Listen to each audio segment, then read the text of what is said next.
Buen día, nosotros somos el equipo 2 y nos tocó el plan de exportación de tortillas de harina congeladas hacia Países Bajos. Este trabajo está realizado por una servidora, Vianey Núñez, Fanny Ramos, Teresita Núñez, Orlando Lazos y Diego Hernández.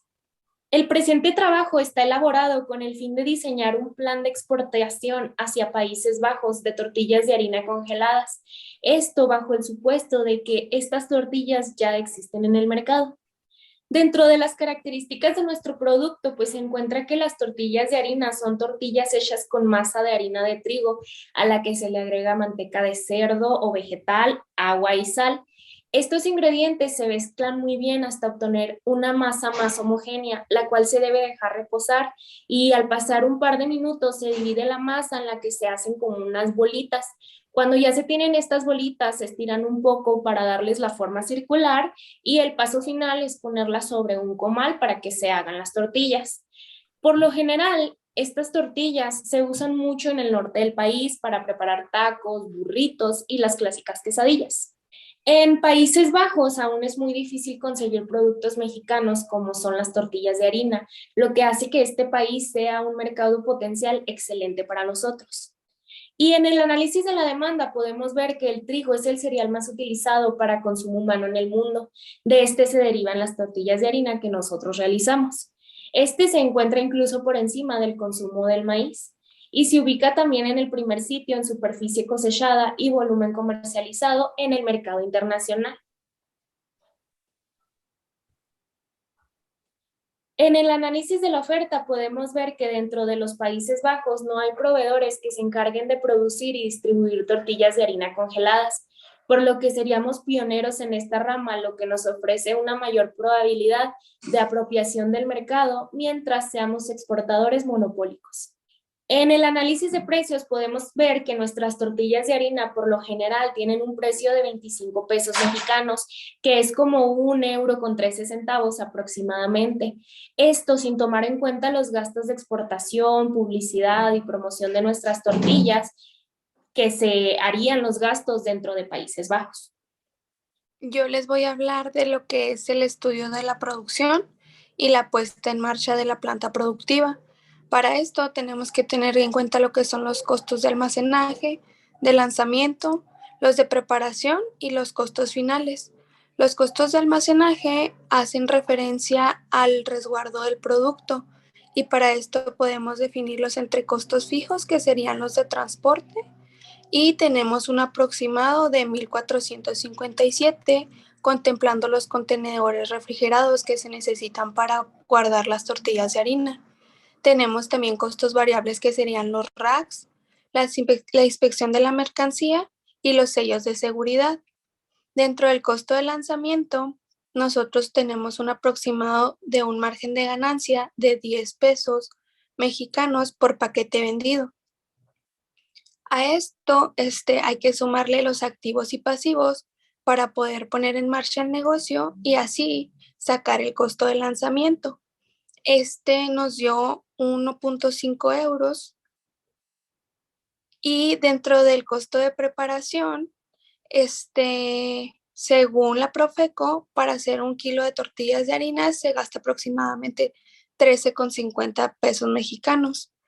Para el costo final, tenemos que sería entre 1,5 euros y 1,8 para poder seguir manteniendo el margen de ganancia y para poder dar todos los costos de preparación y de reabastecimiento de inventario.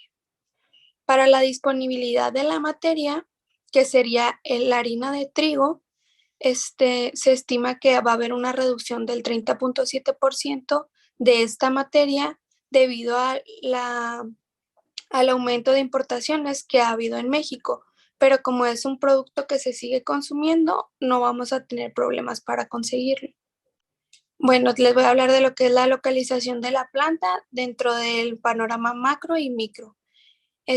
Para el panorama macroeconómico, tenemos que vamos a elegir del lado de los Países Bajos, Ámsterdam, que es la capital, y del lado de México sería la Ciudad de México, ya que los dos cuentan con aeropuertos internacionales, lo que nos va a reducir los costos de transporte. Además de que son ciudades centrales y hay que buscar que todos nuestros empleados estén en edad de trabajar para poder reducir los gastos de renta y para que sean empleados confiables que no nos vayan a dejar tirado el trabajo. Los detalles sobre el proceso de producción incluyen lo que es el programa de producción, la maquinaria y el equipo, las construcciones adicionales que necesita nuestra empresa, cómo se van a envasar y embalajar lo que son las tortillas de harina y pues lo que es el cronograma de construcción, cuánto tiempo nos va a tomar establecernos como empresa. Dentro del programa de producción tenemos que se necesitan 3 empresas que produzcan 25.600 paquetes de tortillas de harina que incluyan 20 tortillas por paquete. Esto es para darle un abastecimiento a un 3% de la población contemplada interesada en nuestro producto de los Países Bajos. Estamos hablando más o menos de abastecer a 74.714 compradores diarios. Dentro de la maquinaria y el equipo tenemos lo que son unas máquinas que se les llaman tipo burro. Estas máquinas nos van a ayudar a reducir lo que son los costos y a maximizar lo que es nuestro recurso más importante, que es el tiempo. Las construcciones adicionales van destinadas a que nuestros empleados se sientan cómodos para que puedan producir más y contemplamos lo que son baños, comedores, espacios libres y elevadores para facilitar el trabajo de todos. Para el envase y embalaje de nuestro producto, dentro del envase consideramos que lo más adecuado es el plástico sellado para que puedan mantener todas sus propiedades y para que no vayan a sufrir ningún daño dentro del transporte, vamos a utilizar lo que son cajas de cartón. Ya por último, les voy a hablar de lo que es el cronograma de construcción. Aproximadamente tenemos en cuenta que nuestra empresa se va a construir en 1 año y medio para poder hacer lo que es la compra del terreno, las vías de drenaje y conexión, empezar a construir, darle la electricidad, comprar la maquinaria e instalarla y poder meter todos los productos para comenzar a hacer lo que es el inventario. Bueno, para el estudio organizacional, el estudio legal y organizacional de nuestra empresa, vamos a conformarla como una sociedad anónima, preveyendo posibles expansiones futuras y el crecimiento del capital, debido a que la sociedad anónima es un tipo de sociedad que va a facilitar a la empresa para hacer estas expansiones futuras y bueno, para que también más gente puede asomarse para el aporte del capital del proyecto. Bueno, pues esto es decir, esto nos permitirá tener un número ilimitado de socios facilitando la recaudación de capital. Bueno, pues así sería el tipo de organización que tenemos. Pasamos a ver el organigrama, donde vemos que pues sería el más importante el gerente o el gerente general, y luego de ahí le seguiría el subgerente. El subgerente sería a cargo de lo que son el supervisor de las cadenas de producción, el contador y los jefes de almacén. El supervisor de las cadenas de producción va a tener bajo su cargo al personal de ensamblaje y de envasado, y el jefe de almacén va a estar a cargo de todo lo que es el almacenaje de la mercancía. Las principales responsabilidades del gerente, podemos decir que es planear la estrategia de la organización de cada proceso. Del subgerente es el responsable de supervisar el proceso de exportación. El contador, dentro de muchas funciones que tiene, destaca elaborar los estados financieros de la empresa. El supervisor de producción va a ser el encargado de coordinar las actividades de producción a todo el personal que hace el ensamblaje y el envasado, así como también la producción de nuestro producto, que serían las tortillas de harina. Y el jefe de almacén es el que va a estar a cargo de supervisar el proceso de almacenamiento. Para el estudio financiero, de acuerdo con la capacidad productiva que ya mencionaron en la puesta en marcha de la empresa, podemos estimar que será necesaria una inversión inicial de 18.193.300 pesos mexicanos para la primera planta de producción que se pondrá aquí en México, considerando los gastos promedios de construcción dentro del país. Con una producción estimada de 760,000 paquetes al mes, producirlos costaría aproximadamente 14.109.000 pesos, dejando una utilidad de operación de 9.243.506 pesos si consideramos este precio de venta de 1.5 euros, que aproximadamente al tipo de cambio actual serían poco más de 31 pesos mexicanos.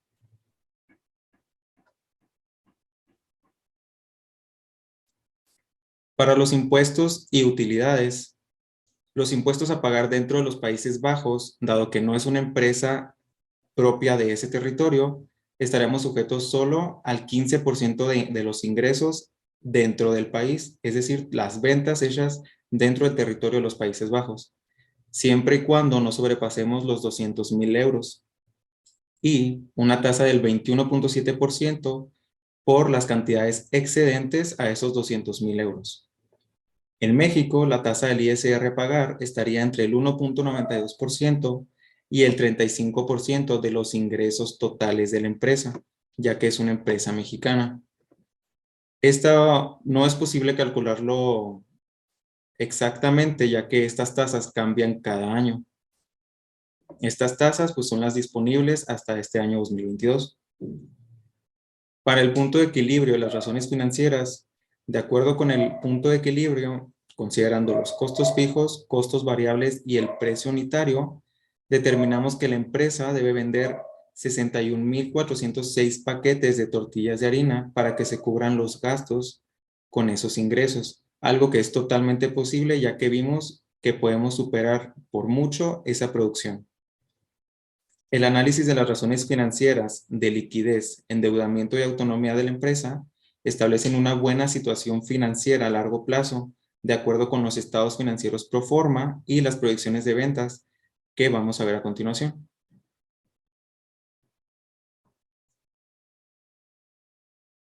Aquí podemos ver los estados financieros pro forma, principalmente los que consideramos más importantes, que es el estado de resultados y el balance general.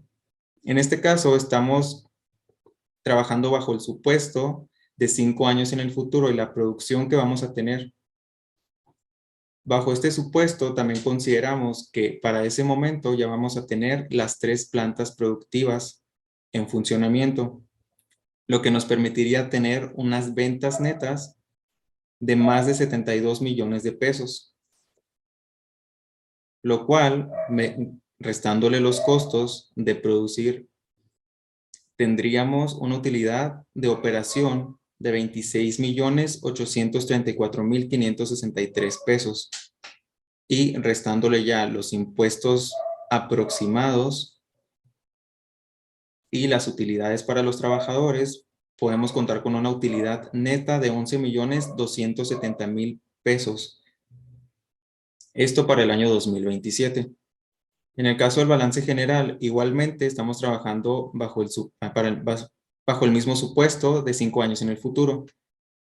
Aquí, considerando que ya tenemos las 3 plantas productivas y que ya llevamos 5 años pagando parte del financiamiento inicial, que ha sido el más considerable, podemos suponer que ya se han pagado gran parte de esas deudas y vemos que existe una buena relación entre los activos de la empresa y pasivos para el año 2027. Bueno, a mí me tocó explicar el estudio económico que observamos en la empresa de tortillas de harina. Vamos a aclarar que el principal objetivo de realizar este estudio es concluir si la empresa será o es factible a través del tiempo y algunas estrategias financieras que se pueden tomar para asegurar su éxito. En la siguiente lista podemos observar los 6 agentes económicos que tomamos en cuenta para descubrir si la venta de tortillas en los Países Bajos sería factible. En primera instancia, ahí en el número 1 tenemos el periodo de recuperación de la inversión, en donde se debe calcular los costos de producción y los precios de venta del producto para que de esta manera podamos determinar adecuadamente si la inversión inicial y el periodo de tiempo en el que se recuperará. Nosotros tomaremos el periodo de tiempo de 1 año y comenzaremos con una inversión inicial de 18.193.300 pesos. También tendremos un flujo de efectivo acumulado de 30.543.800 pesos y al final el flujo efectivo durante el año en el que se espera recuperar la inversión lo recuperaremos en 7 meses y 4 días a partir del comienzo de la producción. En segunda instancia tenemos el valor presente neto. Este método financiero se encarga de mostrarnos la viabilidad de nuestro producto en el mercado. Este toma en cuenta la inversión inicial, el flujo de efectivo neto, el número de periodos y la tasa de recuperación. Esta última dependerá de cada empresa. Nosotros decidimos ponerla en un 10%. Nuestro valor presente neto será de 59.159.200 pesos con 30 centavos. Y esto nos indicará que la inversión es positiva y por tanto rentable. La tercera instancia que tomaremos en cuenta es la tasa interna de retorno y este indicador se utiliza en el presupuesto de capital para estimar si el rendimiento de las probables inversiones, o sea, toma en cuenta los factores externos como la inflación, el costo del capital o los riesgos financieros. Nosotros tomaremos nuestra tasa interna de retorno del 15% y podremos ver, y en la gráfica que viene en el documento podremos observar que aumenta excepto en el segundo año, ya que es normal esta situación cuando una empresa acaba de ingresar al mercado. La relación costo-beneficio será la cuarta instancia que buscamos. Y en esta buscamos que el valor sea mayor a 1, para que de esta manera podamos determinar el valor patrimonial para los inversores y para la misma empresa. De esta manera reafirmamos la sostenibilidad. La penúltima instancia, la quinta instancia, consiste en el análisis de la sensibilidad y esta es una herramienta de gestión utilizada para predecir los resultados. Explica cómo las variables independientes afectan a las variables dependientes y se utilizan los factores como el valor presente neto y el valor actual neto para diferenciar los resultados conforme el tiempo. Este deberá verse actualizado por las variaciones que los factores externos tienen, ya que como sabemos no son variables que se mantengan estables. Y ahora sí, la última instancia, el número 6, consiste en el resumen de la evolución económica y los criterios de aceptación de los proyectos. O sea, la posibilidad de emprender el negocio de tortillas de harina hacia los Países Bajos. A mi ver, es sin duda cómoda, ya que con los análisis económicos ya realizados, podemos ver que existe la capacidad de cubrir el pasivo circulante en 0.27 veces. Y en cuestiones de liquidez financiera, comprendemos que no repercute en los recursos de manera negativa. Las razones financieras, por su parte, nos muestran que durante el tiempo la situación económica de la empresa irá evolucionando y adaptándose a las necesidades de los clientes. Todo esto nos dejará ver que esta empresa es un negocio rentable a través del tiempo en los Países Bajos. Y eso es todo por mi parte. Bueno, y como parte de la conclusión, podemos observar que nuestra empresa se encuentra en una situación cómoda debido a que cuenta con más recursos de los necesarios para atender sus compromisos inmediatos. En la liquidez financiera de la empresa podemos apreciar que el valor de los inventarios tiene un porcentaje considerable. Y también podemos observar que las razones financieras podrían mejorar la empresa. Y también podríamos considerar el reducir el periodo de cobro a los clientes o conseguir un crédito para mejorar el flujo de dinero en caja. Y como conclusión, me gustaría decir en nombre de todos mis compañeros que agradecemos bastante el tiempo y el esfuerzo del maestro Eric Germán Valles Vaca por impartir la materia y ser nuestro docente durante este semestre, y también a su asistente, el cual no tenemos el gusto de conocer, pero nos orientó y ayudó por medio de la plataforma virtual o de WhatsApp con todas las dudas que tuvimos y con todas las distintas actividades. Muchas gracias.